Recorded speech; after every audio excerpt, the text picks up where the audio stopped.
Di ko alam kung paano ko kayo pasasalamatan. Magtitistigo ako laban kay Hazel Cruz kung ididemanda niyo siya. Mga walang niya! Mga walang niya kayo! Ha? E dedemanda ko kayo, naiintindihan nyo? Dedemanda ko kayo! Pwede bang 2 araw ka na lang sa Davao? Ilang araw na lang naman weekend na. I-book mo ako ng ticket. Sasama ako sa'yo sa Davao mamaya. Tay?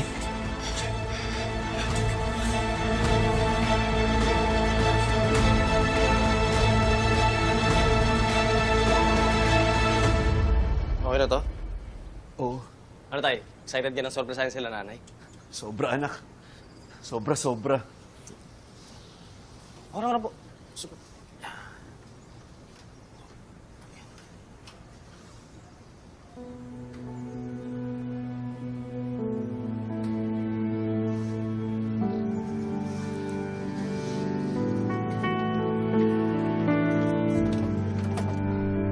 Are you sure sasama ka sa akin si Davao?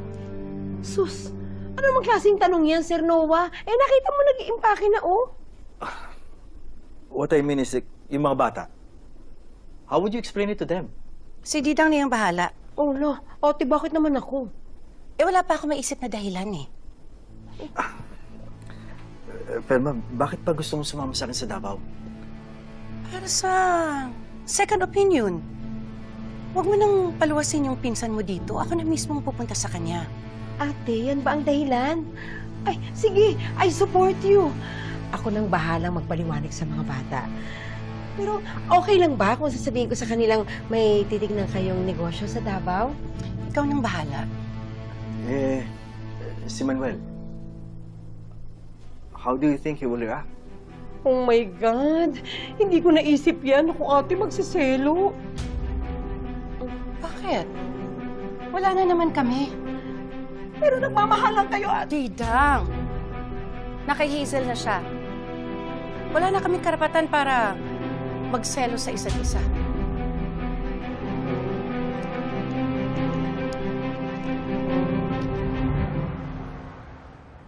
Attorney, pinagbibintangan ako ng mga yan. Ginawa ko isang bagay na hindi ko naman talaga ginawa. Ikaw naman talaga nagutos sa amin, Naihara si Aling Becca at yung mga apo niya. Pinagsasabi mo? Ba't ko gagawin yun? Sandali. Sinong Aling Becca ba yung tinutukoy nyo? Hindi namin kilala yon. Basta yung babaeng yan, inutusan lang kami na takutin at sunugin yung bahay nila. Kapal talaga ng mukha nito. Attorney, ang Becca lang naman nakilala ko, yung nanay ni Timo. O pero wala naman akong issue doon. So bakit ko naman gagawin yon? Isa pa, nakakulong na si Timo, di ba? Alam ko na. Kayo ang may issue sa akin. Ano? Ginagawa niyo to para gantihan ako? Ano? O, di ba? Baka akala niyo kakalimutan ko na. Noong nagtatrabaho kayo sa Southcrest, nahuli ko kayo. Nagnakaw ng gamot ng pasyente. Pagkatapos, ibinenta niyo sa labas. Di ba? Mga scammer kayo, kala niyo? May pala ba sa bibintay nyo kay Miss Cruz? Meron po. Nasa cellphone ko. Password na to. Ayan. Ayan yung mga text niya. From Miss H. Magkita tayo. May papagawa ko sa inyo.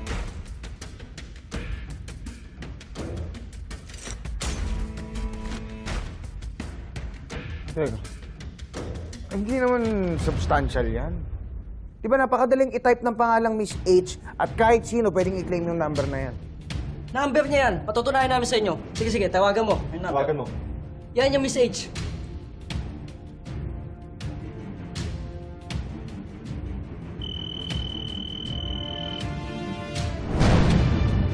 Ayan o. Ayan na.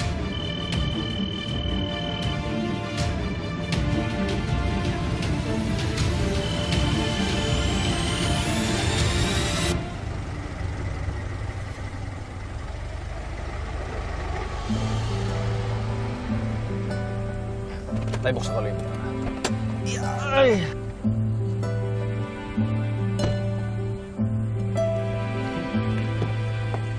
Tay, welcome home.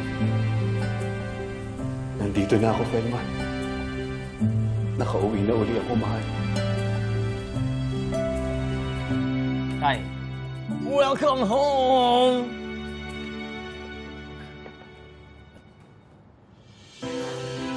OMG, Kuya Manuel Estacio! Welcome! Baka pwedeng ako naman. Kasi si Ate Pelma mo. Kuya Manuel, medyo nangayayat ka, ha? Nasaan siya?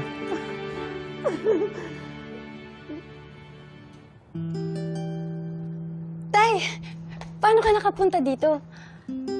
Pinayagan ka ni Hazel? Oo, isa-isa lang. Mahina pa yung kalaban eh. Tay, bumalik na po ba kayo dito for good? Hindi na po ba kayo galit sa akin?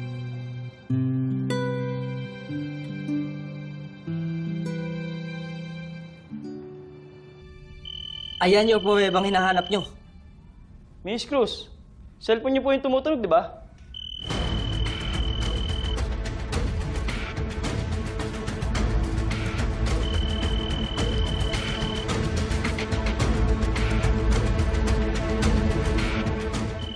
Tumatawag yung kaibigan ko. Sagutin ko lang yung sandali, Excuse me.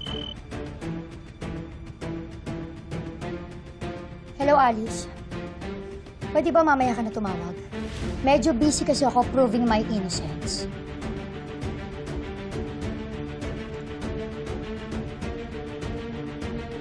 Ano? Ha? Siguro naman naniniwala kayo na wala akong kinalaman sa mga pinagsasabi nito mga to.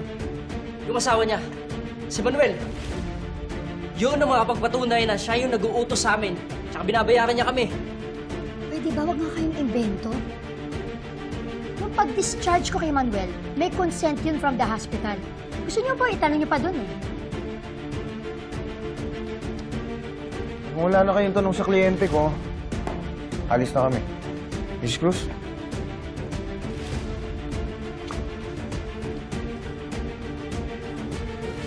Humanda kayong dalawa.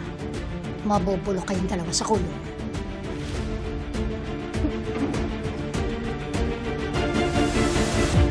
Napatunayan namin ni tatay na totoo yung hinala nila ni nanay. Na matagal na tayo niloloko ng Hazel na yun. Na binabayaran niya si Timo para ipagdiinan na ikaw yung tumulak kay Jessica. Gagang babaeng. Nagpanggap si Hazel na tutulong para mapawalang sala ka. Pero ang totoo, binayaran niya talaga si Timo para bawiin yung statement niya. Kumbaga, 2 beses binayaran ni Hazel si Timo para magsinungaling. Sa kapalit noon, sasama ulit si Tito Manuel kay Hazel. Baka walang hiya ng babaeng yun. Kaya umalis si tatay. At pumayag din si nanay para yun sa'yo, bunso.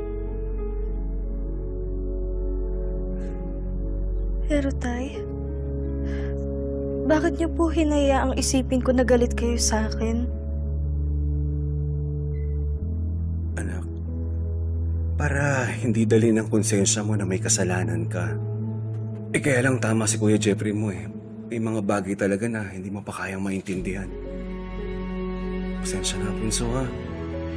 Tay, wala po kayong kasalanan. Nag-sacrifice pa nga po kayo eh. Para sa akin. Tiniis niyo pong makasama yung babaeng yun para lang po hindi ako makulong. Kaya tay, salamat po Dahil po sa inyo, malaya na ako.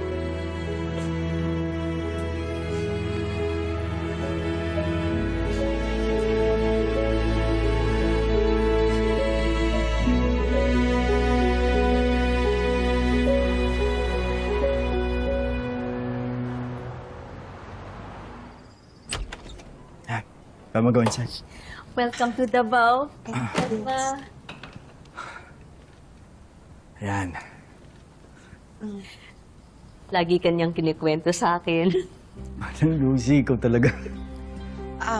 Sana maganda naman yung lahat ng sinabi niya. Sabi niya maganda ka. Tama naman. Sinabi ko ba yun? Ay, halina kayo. At nang makakain. Noah, inihanda kong paborito mo. Talaga? Oh, sana Halika. gustuhan mo rin ha, Pelma? Halika kayo. Sana magustuhan mo nga. Halika. Let's go.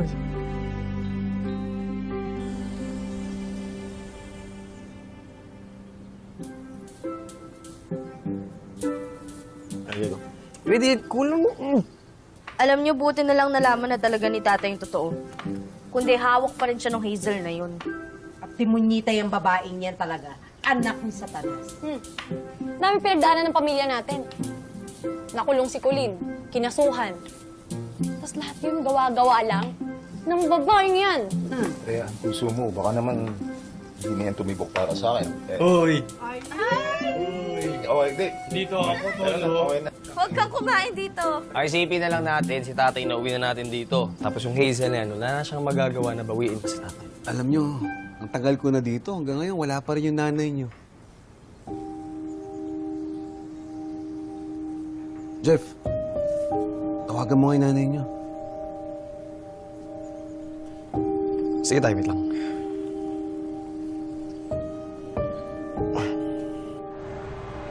Oh, ayan. Yan ang pinagmamalaki namin dito sa Davao. Thank you, Anak. Durian coffee. Durian ko. Di ba sabi mo sa akin dati, mahilig ka sa durian? O ngayon, tikman mo yung kape namin. Newly grind yan, ha? Oh, di ba may ice cream din, di ba? Parang Oo, durian meron ice din. cream. Pero yung kakaiba yan. Tikman mo yung coffee namin. Yan. Akin. Yan. Thank you. Ayun. Sige.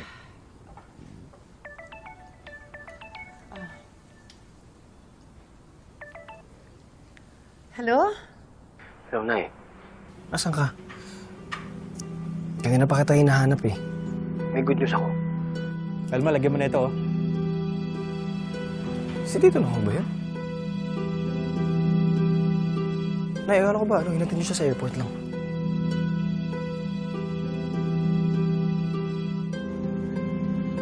Nay. Nay, nasan kayo? Nandito ako sa Davao. Ano?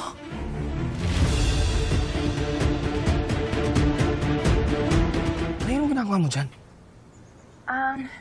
Ano nga ulit yung good news na sasabihin mo, anak? Nay, si tatay na uwi na namin dito. Talaga? Paano nangyari yun? May mahabang kwento eh. Basta hinahanap ka niya. O ngayon, paano ko sasabihin na sa Davao ka? Anak, pwedeng next time na tayo mag-usap. Sumasakit na naman yung ulo ko eh. Ha? Noah, please. Please.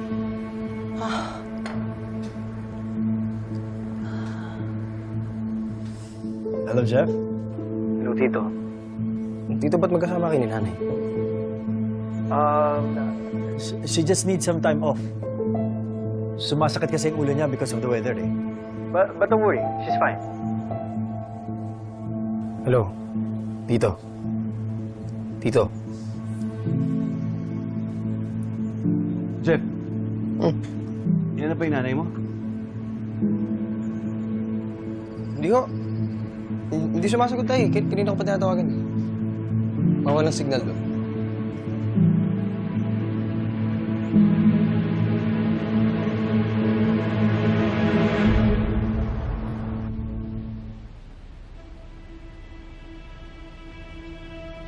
Doc, baka naman hindi tumor yan. Baka pwedeng matunaw o magamot. Well, kailangan pa natin ng mas detalyadong image to check this further. I suggest an MRI. Insan, let's do it ASAP. Sige, Insan. I'll have my assistant schedule it within today. Yes. Yes, Mir. Paki-schedule naman ASAP itong MRI ni Miss Velma.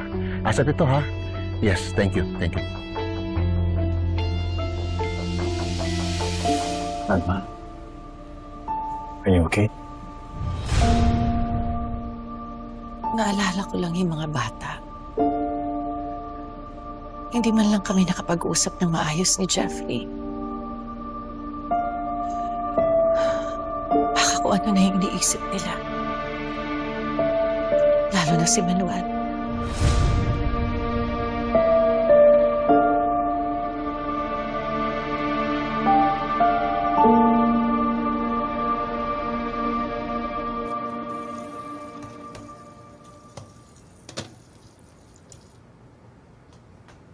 Ano ba yung sinasabi nila na take some time off?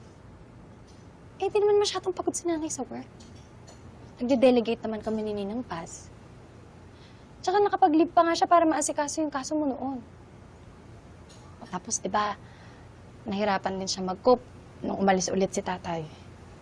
Naglasing siya, ang dami niyang time. Eh, baka naman kasi sa atin pagod si nanay. Ang dami kaya nangyayari sa pamilya natin.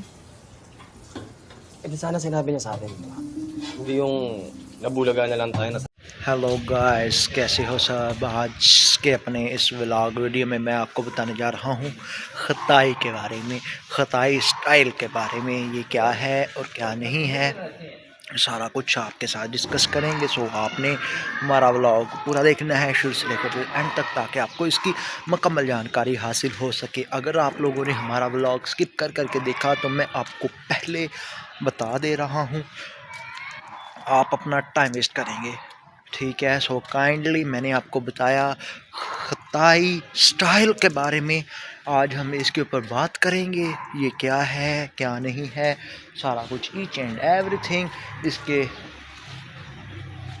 बारे में क्या क्या है और क्या क्या नहीं, ये सब बातें हम करेंगे। सो काइंडली आपने हमारा व्लॉग पूरा देखना है। मैं दोबारा रिपीट कर रहा हूँ, अगर आप लोग हमारा व्लॉग पूरा नहीं देखते, स्किप करते हैं तो क्या होगा। एक सवाल, एक जनरल सा सवाल हर किसी के जहन में राइज होता है कि फिर क्या होगा, फिर क्या होगा, क्या नहीं।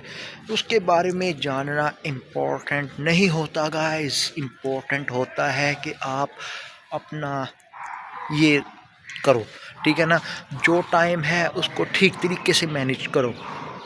अगर आप गाइस अपना टाइम ठीक तरीके से मैनेज नहीं करते तो क्या होगा और क्या नहीं, ये भी बहुत ज़्यादा होगा सवाल, ठीक है। सो काइंडली मैंने आपको इसका जवाब पहले ही दे दिया है, वो ये कि आप हमारा व्लॉग पूरा देखें शुरू से लेकर एंड तक, ताकि आपको इसकी समझ आ सके। अगर गाइस आप लोगों ने हमारा व्लॉग नहीं देखा, स्किप किया, तो क्या होगा। एक सवाल जनरल सा आता है हर कहीं पे, ठीक है, तो मैं उसका भी आपको जवाब दे देता हूँ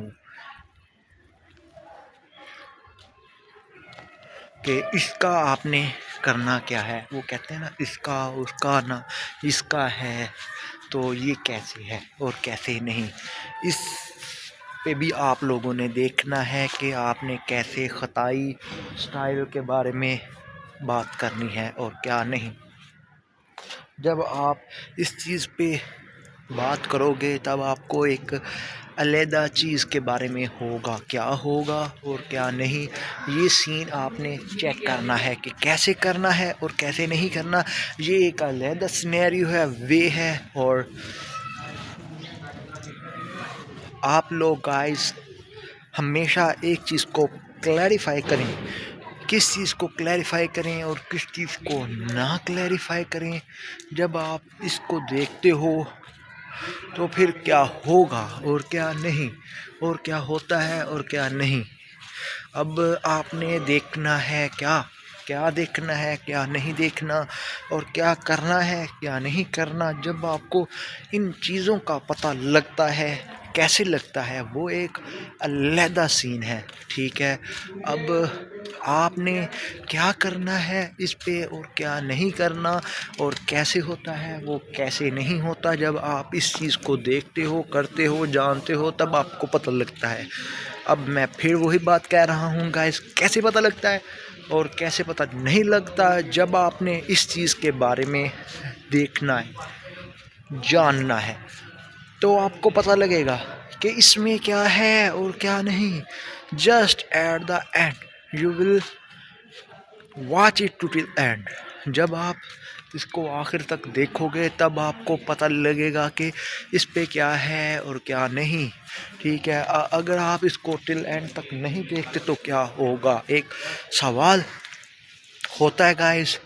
तो अगर मैंने ये ऐसे कर दिया तो, और अगर वैसे कर दिया तो, ये दो डिफरेंट टाइप्स के हमारे आइडिया, सवालात, जो मर्जी what ever you will ask, हमारे पास आते हैं। क्या होते हैं वो और क्या नहीं, ये चीज़ जब आप देखते हो, करते हो, तो आपको पता लगता है कि इस पे क्या है और क्या नहीं है, ठीक है। क्योंकि ये बहुत ज़्यादा होता है, क्या होता है और क्या नहीं, और कैसे होता है कैसे नहीं, ये भी एक अलग सिनेरियो है। अब जब आप देखते हो कि खताई स्टाइल के बारे में ज़्यादा सर्च करने की कोशिश करते हो, जब आप जाते हो खताई स्टाइल के बारे में फाइंड करते हो कि ये खताई स्टाइल है क्या और क्या नहीं है, जब आप इसके बारे में देखते हो, जानते हो, सर्चिंग स्टार्ट करते हो, तो आपको क्या हासिल होता है और क्या नहीं, ये भी एक बात है गाइस। कैसी बात है और कैसी बात नहीं है, अब ये चीज़ देखने के लिए आपको हमारा व्लॉग देखना पड़ेगा शुरू से लेके एंड तक खताई स्टाइल के बारे में। अगर आप देखते हैं कि खताई स्टाइल क्या है और क्या नहीं, तो आपने क्या करना है और क्या नहीं करना, इस चीज़ पे आप देखें कि वो क्या होता है और क्या नहीं होता। जब आप इस चीज़ पे देखेंगे, करेंगे, तब आपको पता लगेगा कि इस पे ये होता है और ऐसे होता है, तो हमने एक खताई स्टाइल करना है। जब आपको एक चीज़ का पता लग जाएगा खताई स्टाइल के बारे में, तो फिर क्या होगा, तो ये जो बात है ना, पता होने के बाद क्या होगा तो क्या होता है, ठीक है। इस सिनेरियो पे आप लोगों ने बहुत ज़्यादा देखना है, सोचना है, पढ़ना है, तभी आपको पता लगेगा क्या पता लगेगा और क्या पता नहीं लगेगा। यही बात गाइस जो मैंने आप लोगों को कही, खताई स्टाइल, ये खताई स्टाइल है क्या। अब आप लोग इसको देखते हो, करते हो, जानते हो, तो ही आपको पता लगता है कि खताई स्टाइल क्या होता है और क्या नहीं।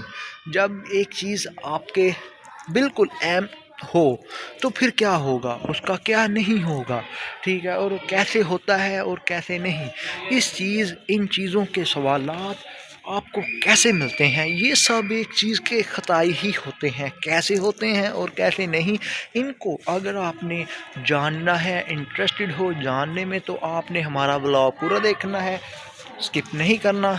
अगर आप लोगों ने हमारा व्लॉग स्किप कर दिया है, अब आपको याद आया है, तो आपने फाइंड कर रहे हैं खताई के बारे में, तो आप रिपीट करके हमारा देख सकते हो वीडियो को, ठीक है। तो आप रिपीट करके हमारी वीडियो चलाओ और चेक करो, जहाँ से आपको मिस हुआ है जो पॉइंट, वो पॉइंट आप दोबारा अगेन हमारा वॉच करो, आपको पता लगेगा कि इसमें क्या है और क्या नहीं है, और खताई कैसे होती है और कैसे नहीं, what ever all the things. And आप लोग गाइस इसको क्या करोगे, अब एक सवाल बहुत ज़्यादा होता है ये वाला, लेकिन इसके ऊपर भी बहुत ज़्यादा होता है, मैं आपको उसका भी बता देता हूँ गाइस आपके लिए। Each and everything we will here to tell you, ठीक है ना। वही बात है, again I will repeat, if you will skip our video then you will won't be able to know what we will discuss, ठीक है। आप लोगों ने अगर हमारा व्लॉग एंजॉय करना है, देखना है, तो फिर इसको पूरा देखें, ठीक है। पूरा देखेंगे तो आपको पता लगेगा कि इसमें क्या है और क्या नहीं है, हमने क्या बात करी और क्या बात नहीं करी। जब आप इसको अगर इफ़ अंडरस्टैंड सो अगर आप इसको स्किप कर करके देखते हैं, मान लो कर दिया आपने स्किप, तो क्या होगा और क्या नहीं होगा, अब हम इसके ऊपर बात करते हैं। गैस जाना लिया, फिर मैं बनाना चाह के गैस भाग जूगी उन्हें, तो आपने इस पे खताई स्टाइल के बारे में करना है क्या करना है और क्या नहीं करना, कैसे करना है, ये सब सवालात का आपको पता होगा। कैसे पता होगा और कैसे नहीं, इस चीज़ पे आपने देखना है कि कैसे होता है ये एक खताई स्टाइल। सो काइंडली, तो बाकी आप लोग देखें, क्या देखें क्या ना देखें, अब ये एक सवाल आता है जी। वो कहते हैं ना कि इस पे ये होता है, उस पे ये होता है, ऐसी ऐसी ऐसी ऐसी चीज़ें, कचरा भी होता है, ठीक है, ऐसे भी बहुत ज़्यादा होता है। वो देखिए क्या बात, कचरा जो भी आपको समझ आता है, बात एट द एंड वही होती है कि आपने एक चीज़ को, जिसको शुरू करना है उसको आखिर करना है। अगर आप इस एक चीज़ शुरू करते हो उसको आखिर नहीं करते तो क्या होगा और क्या नहीं होगा, इस पे आप लोग देखें, करें, जानें, तब आपको पता लगेगा कि क्या है और क्या नहीं है। और बाकी इसी के साथ अब हमें दें अब इजाज़त, हम दोबारा आपकी फिल्मों में हाजिर होंगे कॉर्नर ब्लॉग के साथ। तब तक अल्लाह हाफिज़, stay blessed, stay tuned, take care.